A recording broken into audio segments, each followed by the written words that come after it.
And I'm telling you right now, feather crochet is the superior install. We could argue in the comments.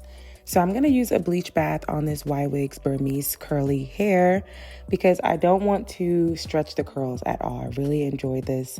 And guys, the curls popped right back. You'll see in the next clip, I'm using a bleach bath, which is basically you activating the bleach with developer and diluting it with a shampoo. I used a very cheap one. But this is what the hair looked like after the bleach bath. I left it in for about 30 minutes. This is the color combo I used to do the watercolor method because y'all know I don't got time, okay? So this is a very easy way to color your hair, and I just feel like it comes out even. And if the napkin comes out like that, that's how you know the color's really stuck to the hair. I did allow different bundles to bleach more or less so that the hair will have some dimension. I'm going to be using a cap that is made specifically for crochet. I experimented with the removable crochet in my last install that you guys love so much. Thank you for the love. But baby, it was just a little too flimsy for me. So this one is really firm. I like it, and it has a lot of give. So if you got a big head, small head, square head, you know, whatever, it's going to work. So right now I am just ventilating the darkest bundles on the bottom. I wanted to give old G Beyonce, you know, when she used to have like the really light bits at the top and then the bottom was like darker. So that's what I'm doing. I also start with the shorter lengths on the bottom. So I'm going to go shorter on the bottom and longer mid and top, and you guys will see why. But I am just so obsessed, guys. This came out so good. I'm just crocheting about a finger apart, so you guys can kind of see me measuring it that way. This is so you don't overventilate and lose, or not lose, but basically run out of hair, honey, because it's very easy to run out of hair with the feather crochet. I actually put too much hair in the back, but thankfully I got more hair than I needed, but I ended up using all of it because I got a little carried away. So you can absolutely space this out in the back. Do not be like me in this case. I did also double some of mine, as you guys can see here. You do not have to do that until you get to the middle of the head. The back is fine. If you don't like to detangle too much, don't worry about it. I'd rather you double in the top than the bottom. But if you want the same exact look, that's what I did. Now I'm just closing up the top.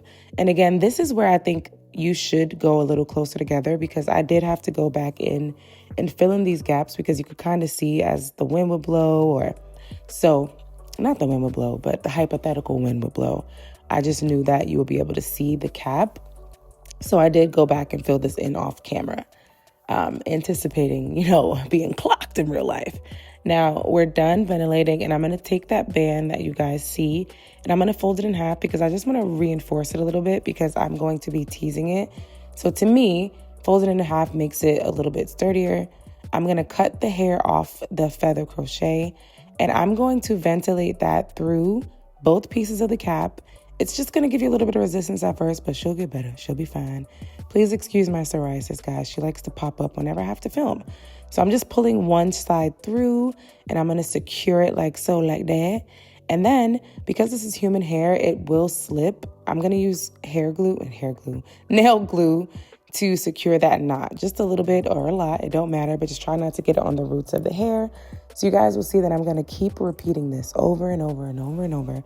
And I'm only doing this from about my eyebrow to the middle of my forehead. I did not do the entire perimeter of my head. You can do this if you want to put it up in a ponytail, but I'm not really an updo kind of girl. You know, I got a big head. I like for my hair to fall in my face, honey. So I just really wanted to focus on the area that I'd be blending my hair the most. And that's all I did here.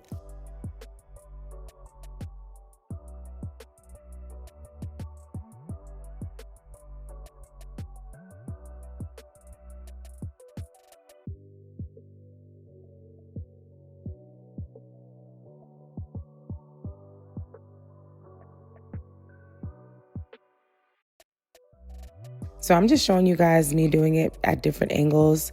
I did experiment. I feel like you get a better hold when you do ventilate using the actual crochet needle versus your fingers and you use a smaller piece of hair like I'm doing here. This was just so perfect and I didn't have to pull it. So you guys can kind of see I haven't done anything to it, and you see how it looks like it's coming out the mannequin's scalp, honey. So now I'm going to just take a bristle brush and start back combing. What you can do if you want a little bit more coverage is take a thinning shear. Actually, I'm not even going to tell you guys to do that because I don't want y'all cutting this. So please disregard, redacted. But anyway, I am teasing and teasing, and you guys can see it is giving Kelly Rowland. It is giving Beyonce. And I do think that this is what their stylists were doing back in the day. I'm sorry. They was doing something different. That was not lace, and that was not tracks the way that it was moving and shaking. So I'm just going to start shaping the hair, and you guys can see there's no rhyme or reason here. I'm just going in and making sure it's shaped to my liking. I was in a flow state, honey. I had my little senorita, and your girl was feeling herself. I was cutting for like 2 hours. I was feeling myself right here. Like, whoa. Diana, is that you?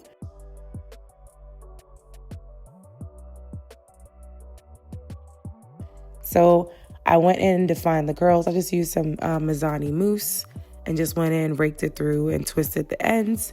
So that's what you're seeing here. And I'm going to go back in and tease again because once you define it, it just wasn't as frizzy as I wanted it to be.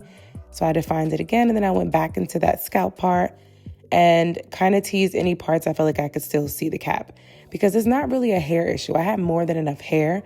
But because we're using feather crochet, it's really thin at the roots. But that's the best part about this.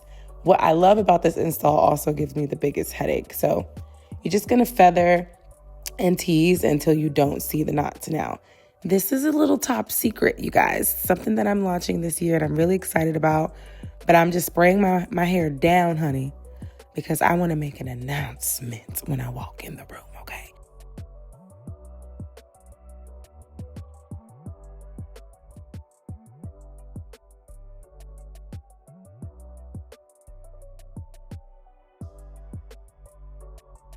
Oh, hey, looking real cute over there. So this is the braid pattern that I did. I would recommend adding braiding hair to these first 2 braids just to alleviate any of the tension on your natural hair. And then I use these tiny little flexi rods so that my hair could blend in. I also added combs so that I didn't have to stitch this on. And guys, when I tell you this is a heavy wig, but on your head, it is so lightweight. It doesn't feel like you're wearing anything. So I'm just securing her here and I'm already feeling myself, guys.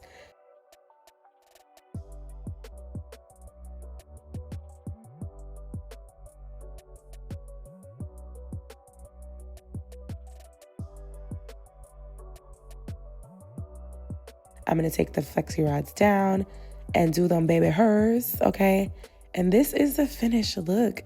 This is so versatile. You could put it up. You could do half up, half down, headband, whatever you want. This is honestly just the best. I'm obsessed. So you guys let me know what style you want me to do next in the comments. And I will be hosting a live event very soon in Atlanta, the DMV, and New York, where we're going to be making these together in person.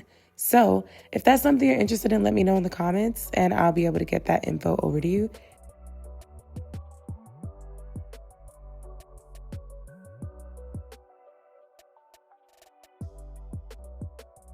Love you guys, and Ywigs, this hair is the absolute bomb.